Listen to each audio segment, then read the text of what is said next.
she was ridiculed at a jiu-jitsu class called too weak by the arrogant instructor. The black belt smirked as he challenged her to spar. Nobody expected what happened next. She submitted him in just 14 seconds. But this simple woman had a secret that was about to change everything. Rebecca Morgan adjusted her brown belt in the parking lot, taking a deep breath as she eyed the gleaming glass facade of Elite Combat Academy. The autumn sun reflected off the building's windows, momentarily blinding her. At 38, her auburn hair pulled back in a practical ponytail, she looked nothing like what people expected a martial artist to be. "This one's for you, Grandpa," she whispered, touching the worn fabric of her belt, the brown belt she'd chosen specifically for today, leaving her black belt safely tucked away at home. 3 months ago, Rebecca had promised her dying grandfather, the man who had taught her jiu-jitsu from the age of 6, that she would help change the toxic culture infiltrating the sport they both loved. For 30 years, Master James Morgan had trained her in their family dojo, away from the competitive circuit, eventually awarding her a black belt that few knew about. "The true spirit of jiu-jitsu is being lost, Becky," he told her, his weathered hand gripping hers with surprising strength. "It's becoming about ego, not growth. Promise me you'll help bring it back to what it should be." Today was the first step in fulfilling that promise. After hearing countless stories about Elite Combat Academy's discriminatory atmosphere, especially toward women, Rebecca had devised a simple test.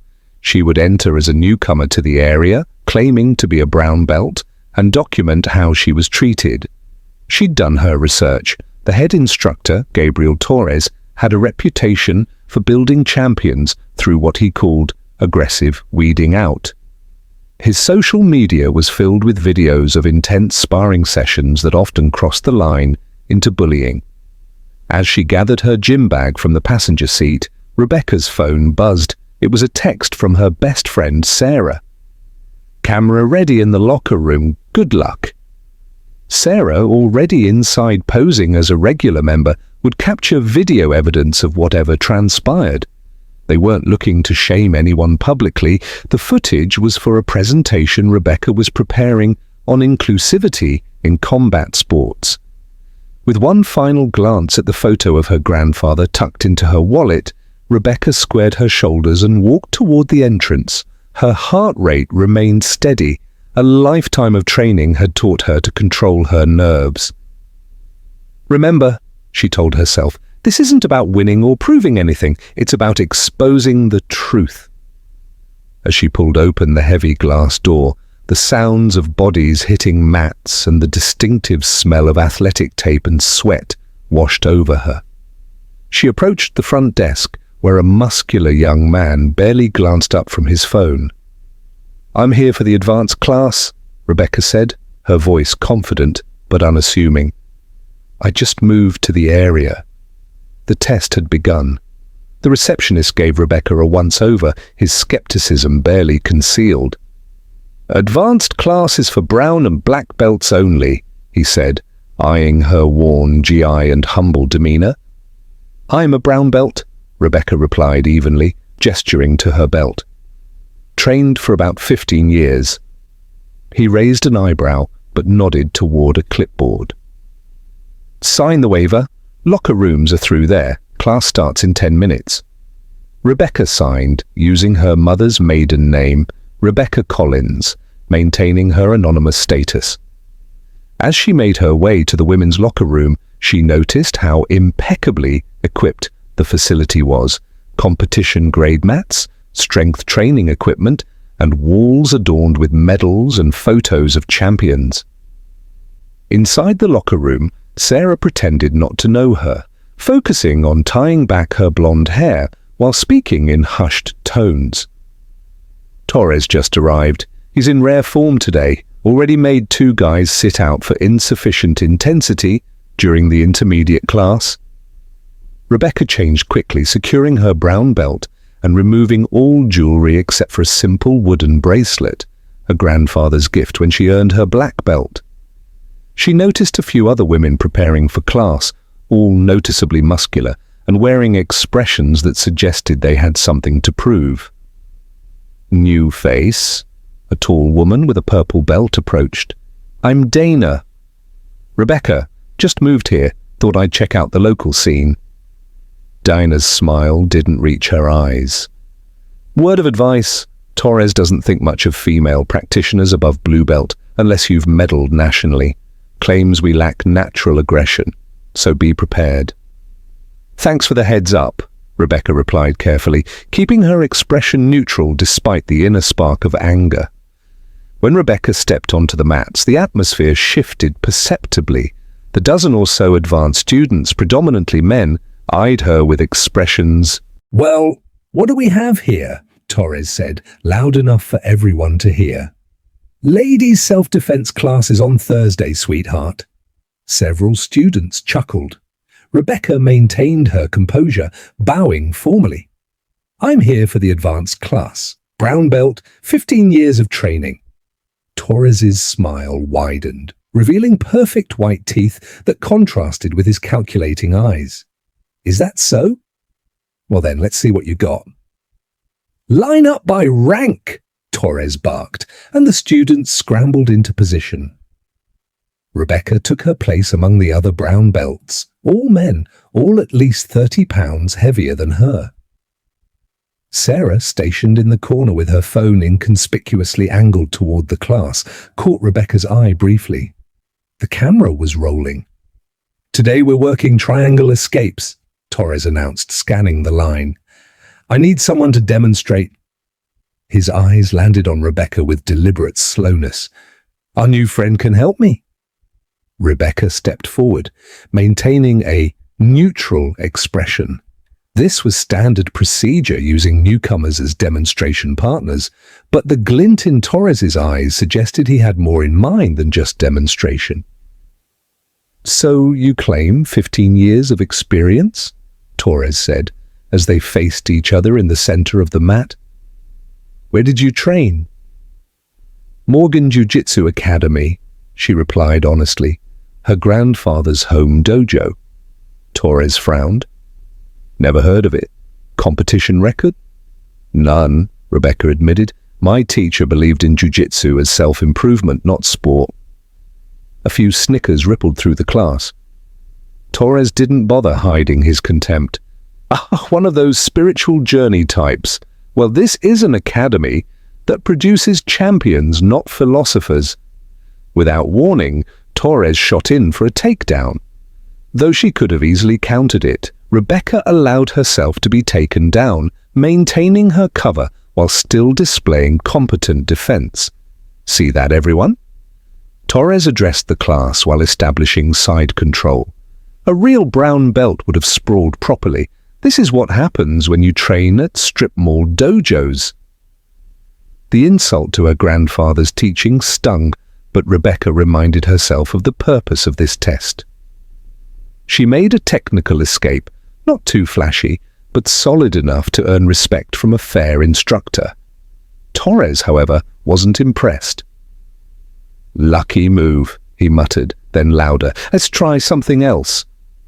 For the next 10 minutes, Torres continued the demonstration, gradually increasing the intensity and technical difficulty. Rebecca carefully measured her responses, showing enough skill to justify her brown belt, but holding back her true capabilities. "Honestly," Torres finally said, standing up and addressing the class while Rebecca was still on the ground. "This is what's wrong with jiu-jitsu today, people walking around with belts they haven't earned." He turned to Rebecca, extending a hand to help her up. When she took it, he yanked harder than necessary, causing her to stumble slightly. "Too weak," he said, loud enough for everyone to hear. "Women like you should stick to yoga." Rebecca's eyes flashed momentarily before she regained her composed expression. The test was yielding exactly the evidence she'd expected, and her grandfather's concerns were being validated with every passing minute. After the demonstration, Torres paired everyone up for drilling. Unsurprisingly, Rebecca found herself matched with Keith, a muscular brown belt who outweighed her by at least 70 pounds. "Don't worry," Keith said with a smirk. "I'll go easy on you." As they practiced the designated technique, a triangle escape, Rebecca noticed Torres hovering nearby, watching her with critical eyes. "More pressure, Keith," Torres instructed. "She needs to feel what a real triangle is like." Keith increased the pressure to uncomfortable levels beyond what was necessary for drilling. Rebecca adapted smoothly, using proper technique to relieve the worst of it while appearing to struggle appropriately. "Your defense is all wrong," Torres interjected, kneeling beside them. "Here, let me show you." He repositioned her arms in a way that actually made the technique less effective, a test Rebecca recognized immediately. Either he was deliberately sabotaging her, or he didn't know the technique as well as he claimed. "Thank you, sir," she said, hiding her knowledge behind a mask of gratitude. She caught Sarah's eye across the room, knowing this interaction was being captured. Halfway through the class, Torres clapped his hands for attention. "Let's make this interesting. Round-robin sparring, 30-second rounds, winner stays on." This was unusual for a technique class, but the students seemed accustomed to Torres's unpredictable teaching style. They formed a circle around the mat, excitement building. "Collins," Torres pointed at Rebecca. "You're up first, against—" He scanned the room and smiled coldly. "Me." The room fell silent. It was uncommon for an instructor to spar with a new student during their first class, especially in such a public, pressure-filled format. "Unless you're not up for it," Torres added, challenge dripping from every word. Rebecca stepped onto the mat, bowing respectfully despite the openly unfair challenge. "I'm happy to train, sir." Torres didn't bother bowing back. "Start standing. Let's see what you've got." They circled each other, Torres moving with the confidence of someone who expected an easy victory. Rebecca maintained proper form, watching his movements carefully. "Attack me!" Torres goaded. "Come on, brown belt, show us what you've learned in 15 years. When Rebecca executed a textbook single-leg takedown attempt, Torres countered with unnecessary force, slamming her to the mat harder than was appropriate for training. "Too weak," he announced to the class, now controlling her from top position. This is why women shouldn't be given upper belts. They simply lack the physical attributes for effective jiu-jitsu.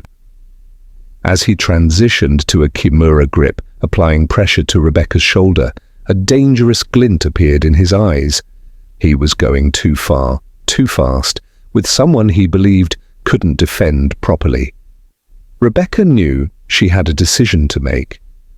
Rebecca could feel Torres applying the kimura with excessive torque, the kind that tears rotator cuffs and ends training careers. A flash of memory hit her grandfather teaching her this very submission when she was 12, emphasizing control and respect for one's training partner.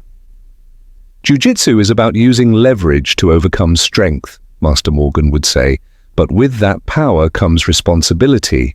Never use it to hurt or humiliate.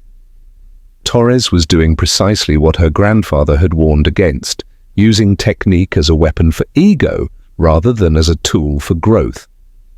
She could feel the students watching intently, some uncomfortable with their instructor's obvious intent to hurt, others seemingly enjoying the spectacle.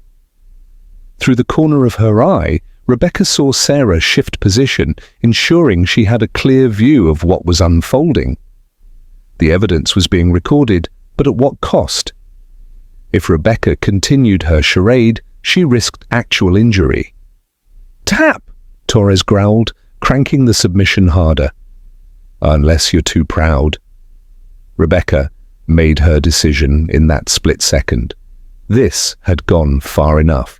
While maintaining her cover was important, protecting herself and sending a message about what jiu-jitsu should truly represent mattered more. With a subtle shift of her hips, Rebecca created just enough space to relieve the pressure on her shoulder. Torres, feeling her movement, responded by committing more weight forward, exactly as she anticipated. "You're only making it worse for yourself," he grunted. Rebecca closed her eyes briefly, centering herself. "I'm sorry, Grandpa," she thought. "I know this wasn't the plan, but sometimes a lesson needs to be taught." In one fluid motion, she executed a perfect technical escape that her grandfather had invented, a move known only to those he had personally taught. Torres, caught by surprise at the sudden reversal, found himself momentarily off balance. That moment was all Rebecca needed. She transitioned smoothly from defense to offense, capturing Torres's arm in a textbook armbar before he could react. She had established perfect position, her legs locked across his chest, his arm extended between her thighs, her hips raised to create the leverage that made jiu-jitsu so effective. Torres's eyes widened in shock, his confidence replaced by confusion and the first flickers of fear. He hadn't expected this, not from someone he had dismissed so thoroughly. "What the?" he started to say, but Rebecca had already made her adjustment, applying just enough pressure to make her point without causing injury. The entire class fell silent, watching in disbelief as their seemingly invincible instructor found himself caught in a perfect submission by the woman he had just been ridiculing. The moment of truth had arrived. Time seemed to slow down as Rebecca maintained the armbar position. The gym had fallen completely silent. The only sounds were Torres's increasingly rapid breathing and the faint electronic whir of the air conditioning. 1 second. Torres's initial shock gave way to desperate resistance. He attempted to muscle out of the submission, using his considerable strength to try and pull his arm free. 2 seconds. 3. 4. Rebecca adjusted minutely, maintaining perfect technique against his raw power. This was the fundamental principle of jiu-jitsu: leverage and technique overcoming brute force. 5 seconds. "Let go!" Torres growled, too quietly for most of the class to hear, but Rebecca caught the panic edging into his voice. 6, 7. She could have applied more pressure, could have forced an immediate submission, but that wasn't her grandfather's way. Master Morgan had always emphasized giving opponents a chance to acknowledge defeat with dignity. 8 seconds. Torres's attempts to escape grew more frantic, less technical. He twisted his body, trying to roll away from the pressure, but Rebecca adjusted flawlessly, maintaining the submission while transitioning with him. 9. 10. The students watching had begun to murmur, their expressions a mixture of disbelief and newfound respect. Dina, the woman from the locker room, had a small smile forming at the corners of her mouth. 11 seconds. "Tap," Rebecca said calmly, applying a fraction more pressure, enough to send a clear message without causing injury. "It's okay to tap." 12. Torres's face had turned crimson, partly from physical exertion, partly from wounded pride. His eyes darted around the room, seeing his students witnessing his defeat. 13. With one final futile attempt to muscle out, Torres exhaled sharply as he realized he was truly caught. The fight drained from him visibly, his body going slack with acceptance. 14. The sound of his palms slapping the mat echoed through the silent gym, the universal signal of submission in jiu-jitsu. Rebecca immediately released the hold, rolling away and returning to a kneeling position, bowing respectfully as she had been taught. "Thank you for the training opportunity," she said formally, extending a hand to help Torres up, the traditional gesture of reconciliation after a submission. Torres ignored her hand, pushing himself up and adjusting his now disheveled jai. His face was a storm of conflicting emotions, humiliation, anger, confusion, and beneath it all, a reluctant glimmer of respect. "Lucky move," he muttered, though no one in the room believed it. Rebecca remained kneeling, maintaining perfect etiquette despite Torres's breach of protocol. The rest of the class stood frozen, unsure how to react to seeing their seemingly invincible instructor defeated so efficiently. 14 seconds. That's all it had taken to shake the foundations of Torres's carefully constructed kingdom. The gym remained in stunned silence for several heartbeats before erupting into hushed conversations. Rebecca rose to her feet, maintaining her composure while Torres stalked to the edge of the mat, adjusting his belt with sharp, angry movements. "That was incredible," Keith said, his earlier condescension replaced with genuine admiration. "Where did you learn that transition?" Before Rebecca could answer, Torres interjected, his pride wounded but his instructor's authority reasserting itself. "It was a fluke! Back to drilling, everyone! Collins, take a break. You look tired." The dismissal was transparent, an attempt to minimize what had just happened, but Rebecca simply bowed and stepped off the mat. As she walked toward her water bottle, she noticed several students watching her with newfound interest. Sarah approached, phone now tucked away, playing her part as a curious classmate. "That was amazing. I've never seen anyone submit him." "He underestimated me," Rebecca replied simply. "It happens sometimes." "That wasn't just a brown belt move," came a new voice. Rebecca turned to see Dina standing beside her, eyes narrowed with suspicion and admiration. "That was high-level stuff, competition level." Rebecca took a careful sip of water. "My grandfather had some unique approaches to traditional techniques." From across the room, Torres called the class back to order, his voice noticeably tighter than before. "Partner up for situational sparring. Collins, since you're so confident today, you can work with Jason." He gestured toward a young man with a black belt, clearly one of his favorite students based on the numerous competition photos featuring him on the wall. "He's setting you up," Dina whispered. "Jason was a national champion last year." Rebecca nodded. "It's okay." As she approached Jason, she could see uncertainty in his eyes. He had witnessed her submission of Torres and was recalibrating his expectations accordingly. "Start from closed guard," Torres instructed. The revelation of Rebecca's identity changed the atmosphere in the gym instantly. Though not widely known in commercial jiu-jitsu circles, James Morgan was a legend among serious practitioners, one of the first Americans to receive a black belt in Brazil during the 1960s, renowned for his technical innovations and philosophical approach to the art.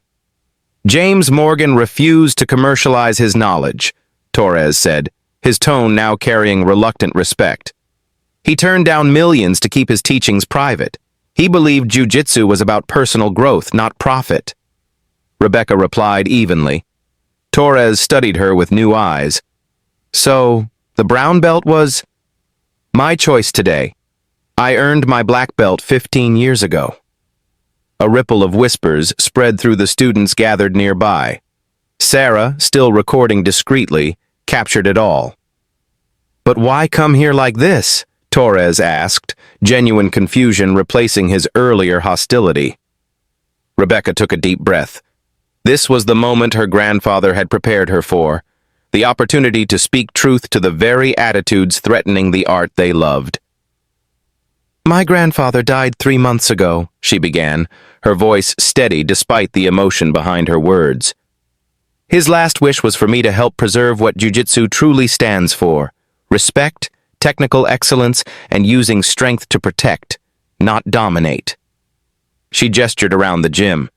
He heard about academies like this one, where new students are hazed rather than welcomed, where women are automatically considered less capable, where the focus is on breaking people down instead of building them up. Torres's jaw tightened defensively. "We produce champions here." "At what cost?" Rebecca countered. "How many potential black belts have you driven away? How many women have you discouraged? How many people who could have found healing through jiu-jitsu instead found only more trauma?" The questions hung in the air, uncomfortable but necessary. Several students nodded slightly, their own experiences silently validating her words. I came here to document the problem, Rebecca continued, not to embarrass anyone.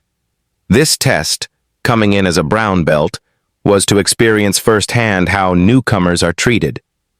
She turned to address the entire class. Jiu-Jitsu saved my life after a difficult childhood. It taught me confidence when I had none, showed me strength I didn't know I possessed. Everyone deserves that opportunity, not just those who already fit a certain mold. Torres stood silent, clearly processing her words. His expression had softened slightly, pride giving way to reflection. Your grandfather, he finally said quietly, was the reason I started jiu-jitsu. I saw a video of him when I was a teenager, the way he moved, so efficient, so calm under pressure. Rebecca saw something unexpected then, vulnerability beneath Torres's carefully constructed armor. I think, he said quietly, we have a lot to talk about. 6 months later, Rebecca pushed open the glass doors of Elite Combat Academy, now renamed Morgan Elite Jiu-Jitsu, and smiled at the transformation before her. The walls, once covered exclusively with competition medals, now also displayed the principles of jiu-jitsu penned by her grandfather: respect, humility, technical excellence, community. Torres, who had spent a week training with Rebecca after their initial encounter, had embraced the opportunity to return to the roots of the art he loved. His technical skill had never been in question, only his teaching approach needed refinement. Good morning, Professor Morgan, called a teenage girl practicing drills in the corner, one of many female students who had joined since the academy's culture shift. Rebecca waved, setting down her bag and greeting Sarah, now a full-time staff member documenting the academy's journey for a series on positive martial arts communities. Torres emerged from his office, his demeanor noticeably changed from their first meeting. The aggressive edge had been replaced by confident calm. Ready for the seminar? He asked, gesturing to the group of instructors from other academies gathering for Rebecca's workshop on inclusive teaching methods. Always, she replied, adjusting her black belt, the one she now wore proudly with her grandfather's name embroidered alongside her own. As the visitors settled on the mat, Rebecca caught sight of her grandfather's photo, now hanging prominently by the entrance. She could almost hear his gentle voice. The true victory in jiu-jitsu is not when you defeat others, but when you help them rise. She took her place at the front of the class and bowed deeply. The real work was just beginning. If this story touched your heart, remember that true strength isn't about dominating others, it's about lifting them up. Every day we have opportunities to challenge discrimination and create more inclusive communities. Have you ever witnessed someone being underestimated based on their appearance?